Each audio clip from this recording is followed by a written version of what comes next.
destroy our body for the peace of mind we'll never get. If only our eyes could see our souls instead of bodies, how very different our ideas of beauty be.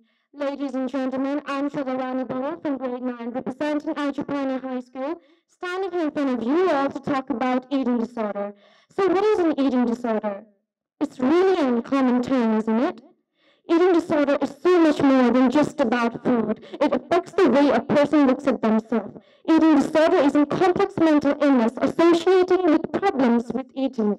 And did you know that out of every 10 women, 4 of them are found to be affected by eating disorder? It's really common, but not many people know about it.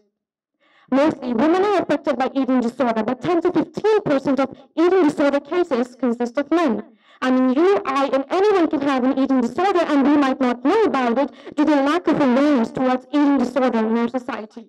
We live in a society where our body appearance and weight decides who we are. And I personally think that our weight and my body has to do nothing with my worth and my personality. Have you ever been in a situation where someone tells you that you've gained a lot of weight? How do you feel? Most of us feel bad because someone just commented on our weight. Whereas, when someone tells us that we've lost a lot of weight, how do we feel? We feel proud because our months of skipping meals and dieting has finally paid off, hasn't it? And why is that so? It's because the society has set certain beauty standards for us to fit in, and if we do not fit in, we're considered fat and ugly. It's one of the very few reasons why eating disorder occurs. For example, we can take anorexia nervosa, bulimia, and binge eating disorder.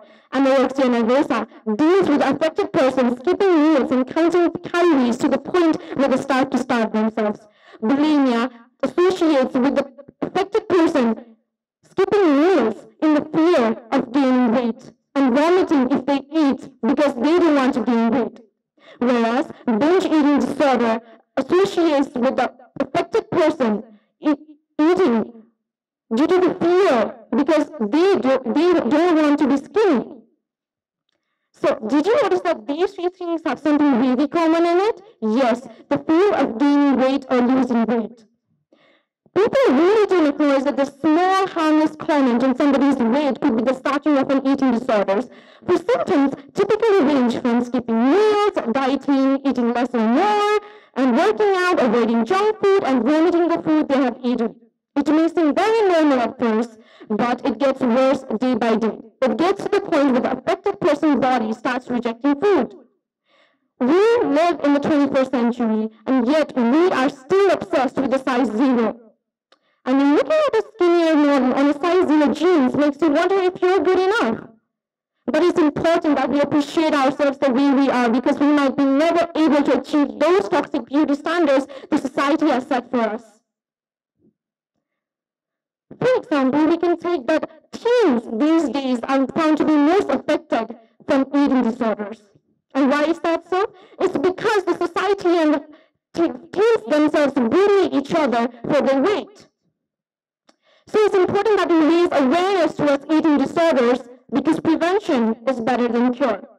As we are living in the 21st century, we still decide to pick on each other's insecurities and make fun of them just for our part of enjoyment. Have you ever thought once how it affects the other person?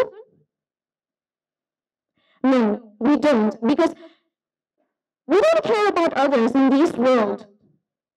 So it's important that we talk about eating disorders openly and help them who are dealing with it, because our small act of kindness can help those who are dealing with it to change the way they look at themselves. And if you seem to be having any of these symptoms, please seek help. By saying this much, I would like to end my speech. Thank you.